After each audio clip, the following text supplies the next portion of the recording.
In this video, let's understand how to install Power BI Desktop. So I opened my Chrome browser.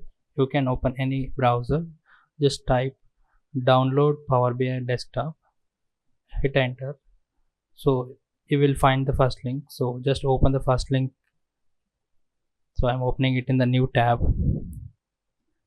So if you scroll down, so here the download button will be visible. Here it is showing Microsoft Power BI Desktop, and once you click on this download button, so it will show the setup file, so .exe files. I am using 64-bit. If you are using 32-bit, you can choose this file. Just I will select this one and click on download. So once we click the download button, it will start downloading. It will take some time, so let's download it.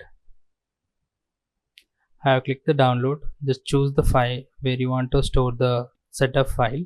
So I will click on save. So it will start downloading. So it will take time. Let's wait. If you see, the download has completed. Let's open the file. So I have saved in the download. Double click on this exe file. So here it will ask for the language to choose. So I am choosing default as it is, so I'm not changing anything, and click on next. So again click on the next. It will ask for terms and license agreement. Just click on checkbox and click on next, and this is the default path it is installing. So just I'm clicking the next. You can choose for creating the shortcut in the desktop.